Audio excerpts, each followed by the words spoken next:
I always like to talk about the mindset side of becoming wealthy. Oh, yeah. And you started this journey in your early 20s. And I'm sure, and I don't know this, maybe you can tell me, maybe in your teens, there was something that was brewing that kind of like sparked this. I mean, could you touch on that and what type of mindset shifts were needed in order for you to actually achieve the success that you're seeing now? I think the biggest mindset shift I made when I was in my teens, when I was in college, I've been a side hustler my whole life, right?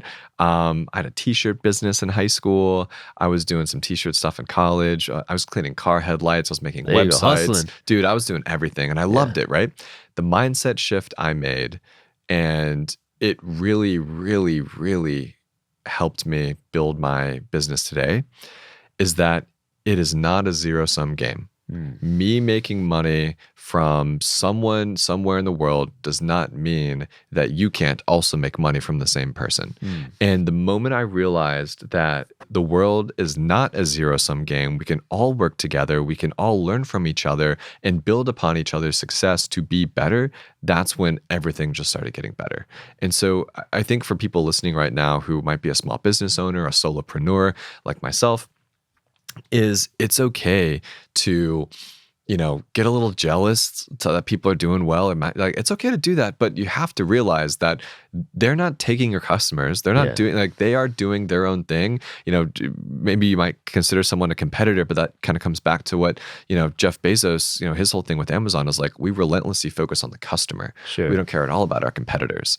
And I think that is kind of, the same, it's not a zero-sum game mindset. So I relentlessly focus on the best content possible, the best product I can sell. I try and be the best personality on podcasts, on this and that I can do, because I think over the long run, it's going to pay dividends, and I don't have to say, oh my gosh, this minority mindset guy's taking all my subscribers on YouTube and I'm doing this and I got to do this to do that. It's like, that's not the case, man. It's okay for people to have cool stuff because you can have cool stuff too. But I want to dive a little bit deeper into this because this is one of those things that I don't think people realize the importance of this and how hard it can really be. So I'll put something in probably, I'm sure something you've been dealing with or you've dealt with at some point because you're on the internet. There's a lot of interesting people on the internet. Yeah. And I'm sure, as somebody who's a content creator in the financial space, you hear people saying, well, you're just a guy making money, teaching people about money. So if you're getting that type of criticism of doing this, right? How does somebody, and so somebody listening, it could be the whole spectrum of things, right? Because if you try to become wealthy, you're going to get criticism in one way, shape, or form. Yeah. How do you get through those tough days? Because I know you on the internet get that. How do you get through that? And what keeps you going?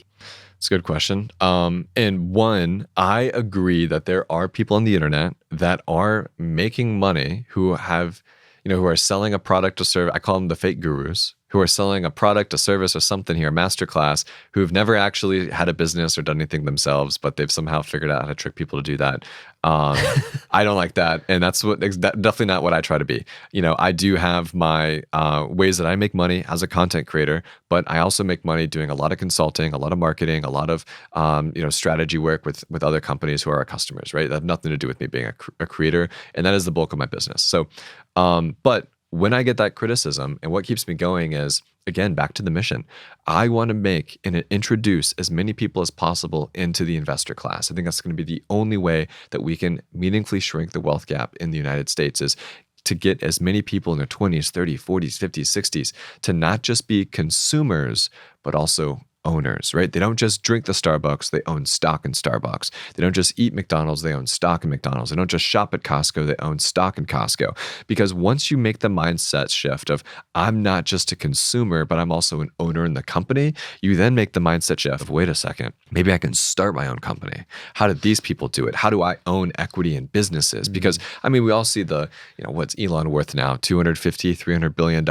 He doesn't have $300 billion. Yeah, a lot. And all these other billionaires, right? Mark Zuckerberg, right? They don't have $300 billion in cash. It's all on paper. It's all equity they own in businesses. Now, the business equity has value to it because the stock market assigns it value, but equity scales beyond time. And as a business owner and you own equity in businesses and including your own business, once you've been able to automate those processes and build employees and things of that nature, it will scale beyond you. And that's how generational wealth is built. I love that. And I think one of the things that I think you do really well is you live by what you teach, right? You're making a lot of money and you share very openly about how you then take that money and reinvest it, right? You don't say, oh, I made a lot of money. Here's my Lambo. Yeah, here's my fancy dude. vacation. It's so funny. I drive a 4Runner. I live in a $300,000 townhouse.